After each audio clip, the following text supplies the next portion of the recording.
आदेश आदेश आदेश तत्व ज्ञान में आपका स्वागत है। आज का टॉपिक है हनुमान चालीसा। तुलसीदास द्वारा रचित ये चालीसा अपने आप में ही एक बहुत दुर्लभ और गहरा विषय है। बहुत से लोगों ने इसका अनुवाद व्याख्या करी है, लेकिन आज मैं जो आपको बताने जा रहा हूं यह अनुवाद और व्याख्या से परे इसका तत्व रहस्य है। आज हम सबने हनुमान चालीसा पढ़ी होगी, बहुत बार पढ़ी होगी। हनुमान चालीसा में लिखा है, जो सतबार पाठ कर कोई छूट ही बंदी महासुख होई, जो यह पढ़े हनुमान चालीसा होए सिद्धि साखी गौरी सा। तो क्या सतबार पाठ करने से, 108 बार पाठ करने से कार्य सिद्ध हुआ किसी का? नहीं। क्यों नहीं हुआ? क्योंकि आपने वो रहस्य समझा ही नहीं, वो गुण समझा ही नहीं, वो तत्व समझा ही नहीं इसका। आज मैं आपको कुंजी देने जा रहा हूं किसी भी शास्त्र को, किसी भी ग्रंथ को, किसी भी चालीसा, किसी भी मंत्र को, कुछ भी आध्यात्म से जुड़े किसी भी चीज को समझने के लिए वो चाबी देने जा रहा हूं।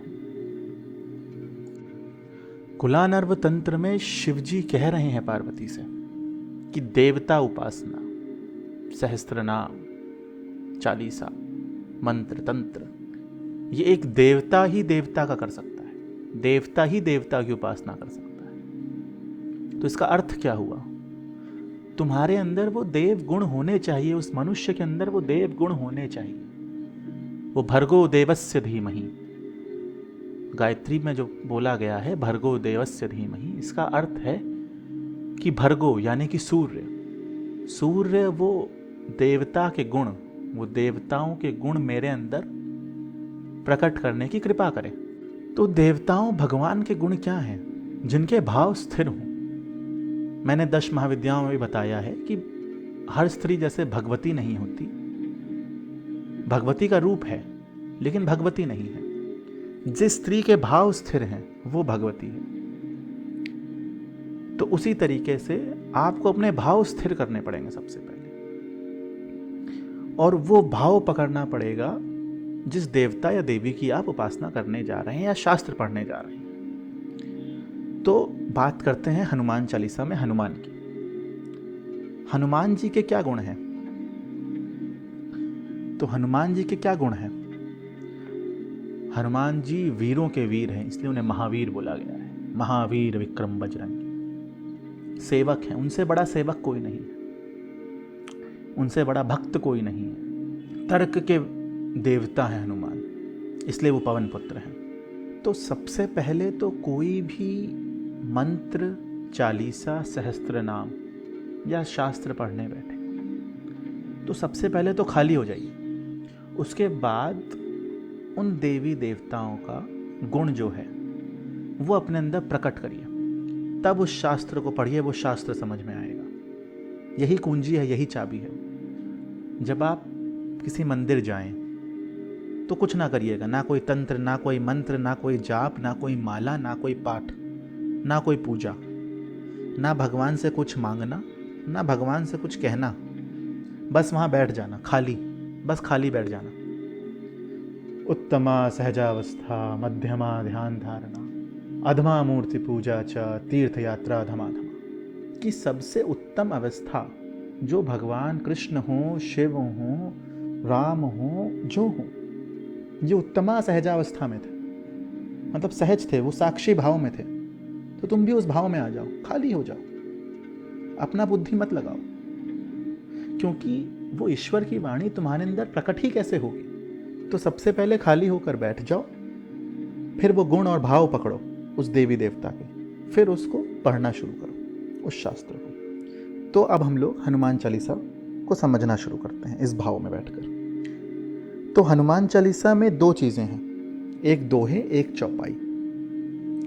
दोहे और चौपाई में अंतर है।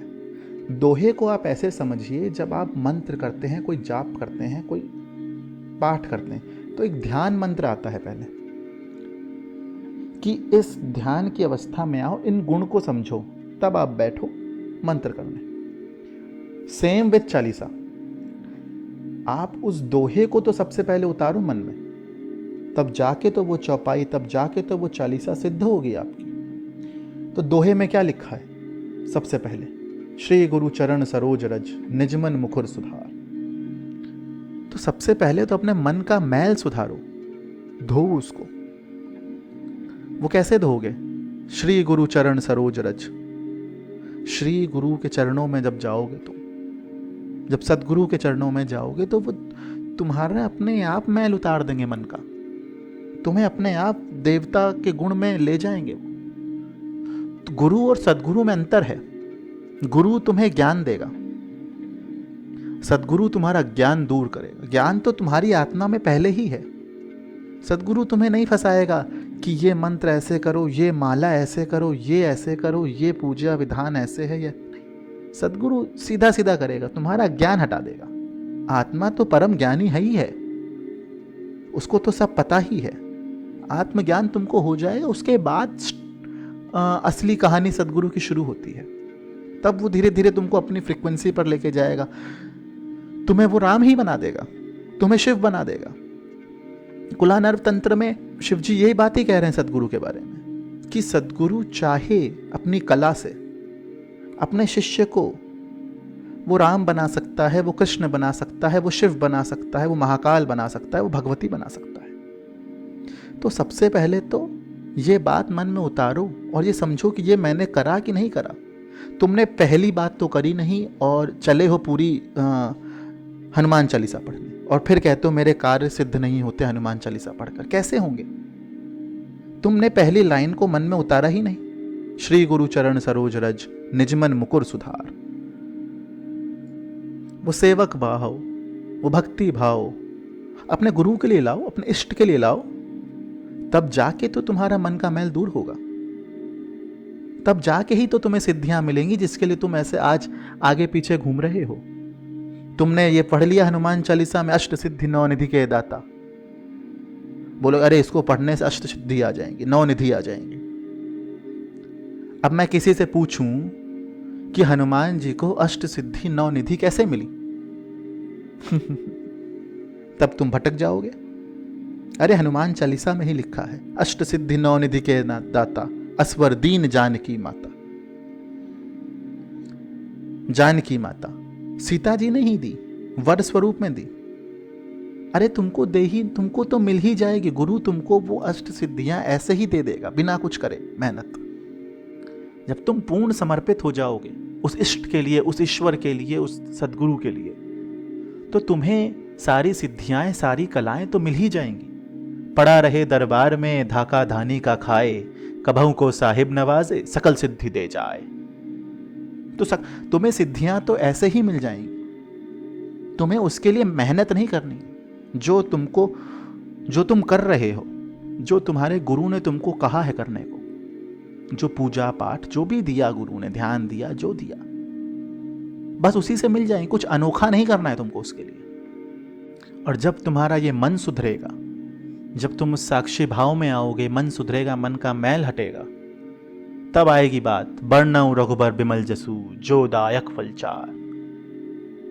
वो चारों फल तो तुमको ऐसे ही मिल जाएंगे, वो आत्मा दे ही देगी तुमको। कौन से चार फल?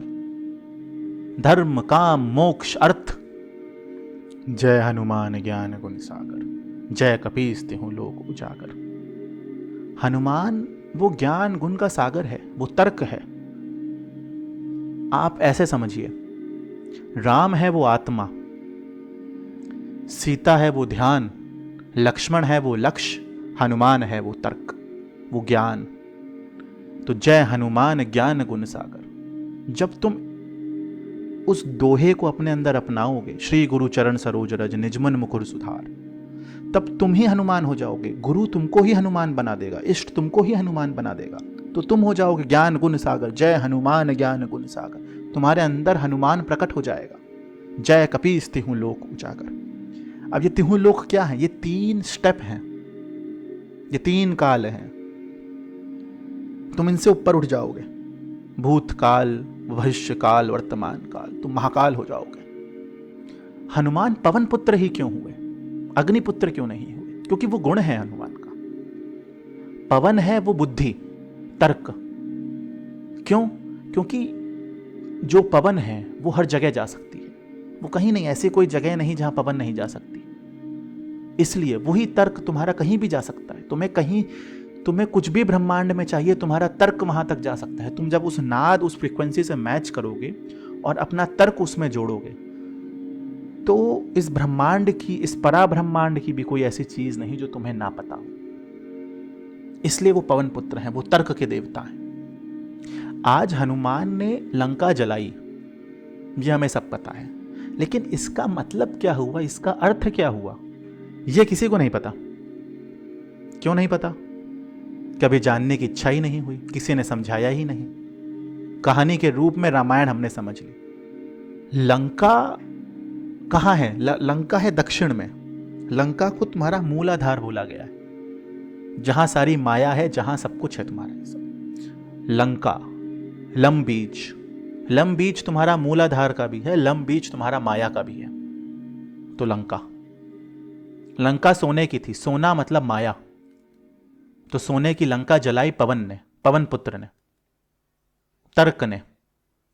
हनुमान ही गए थे लंका, क्यों? क्योंकि तर्क ही तुम्हारा वहां तक पहुंच सकता है। तो जब उस लंका का दहन हुआ, उस माया का दहन हुआ, उस सोने की लंका का दहन हुआ, तो उस तर्क की अग्नि में तुमने उस माया को जला के राख कर दिया, और उस ध्यान को वहां से उठाकर तुमने अपनी आत्मा पे लगा दिया। तुमने वो आत्मज्ञान पा लिया। फिर तो तुम्हारा सहस्त्रार खिलेगा, वो कमल खिलेगा फिर तुम्हारा। और जब राम, वो आत्मा, वो लक्ष्य, वो लक्ष्मण, वो सीता, वो ध्यान, और हनुमान, वो तर्क, जब आपस में मिल जाएंगे, एक हो जाएंगे, एकाकार हो जाएंगे, तब आएगी बात, प्रभु चरित्र सुने बेको रसिया, राम लखन सीता मन बसिया। तब तुम्हारे मन में भी ईश्वर वास करेंगे। और लाए सजीवन लखन जियाए, श्री रघुबीर हरिशूर लाए। तो लक्ष्मण ही क्यों मूर्छित हुए? क्योंकि लक्ष्य ही तुम्हारा मूर्छित हो सकता है। माया जो है, मेघनाथ ने जो बाण छोड़ा, जो अस्त्र छोड़ा, वो कुछ नहीं, वो माया है, जिससे तुम्हारा लक्ष्य भटक गया, लक्ष्य मूर्छित हो गया, लक्ष्मण मूर्छित हो गया।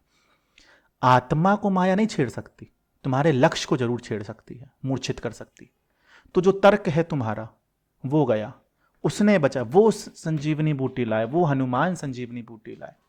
आत्मा विलाप में थी क्योंकि तुम्हारा लक्ष्य ही मूर्छित हो गया, लक्ष्य ही बिगड़ गया तुम्हारा। और संजीवनी लेने वो कहाँ गए? हिमालय। हिमालय का अर्थ एक और आता है सहस्त्रार से। वो नॉर्थ में गए, वो उत्तर की दिशा में गए, ऊर्ध्वगमन हुआ। तो संजीवनी बूटी वो सहस्त्रार है तुम्हारा। और जब सहस्त्रार खुलेगा तुम्हारा, तो लक्ष्य तो अपने आप जीवित हो जाएगा। लक्ष्य तो तुम अपने आप तुम्हारा सध जाएगा, वो लक्ष्मण सध जाएगा, वो लक्ष्मण वापस उठ खड़ा होगा। और फिर तुम उस ध्यान की तरफ जाओगे, तुम उस रावण का वध करोगे जो माया है। इसलिए लाए सजीवन लखन जियाए, श्री रघुबीर हरिशूर लाए। सहस बदन तुम्हरो यस गावे, अस कहीं श्रीपति कंठ लगावे। जब तुम हनुमान की फ्रीक्वेंसी में तर्क से उस नाद को, उस आत्मा को सुनोगे, उस परम ब्रह्म को सुनोगे, तो तुम्हें सब मिल जाएगा। तुम्हारा सहस्त्र खुल जाएगा, तुम्हें ब्रह्मांड का सहस्त्रार खुल जाएगा, और तुम्हें फिर वो तुम्हारा यश गावेंगे। सहस बदन तुम्हरो जस गावे, अस कहीं श्रीपति कंठ लगावे। हनुमान का अर्थ है तुम्हारे अहंकार का हनन करना, वो हनुमान है, वो पवन पुत्र है। तो ऐसे तो मैं आज हनुमान चालीसा को और गहरे में बताने जाऊं तो कोई अंत ही नहीं है।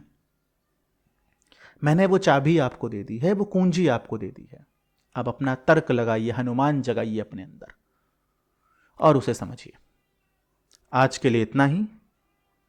जय माई की। ओम काली। आदेश आदेश आदेश।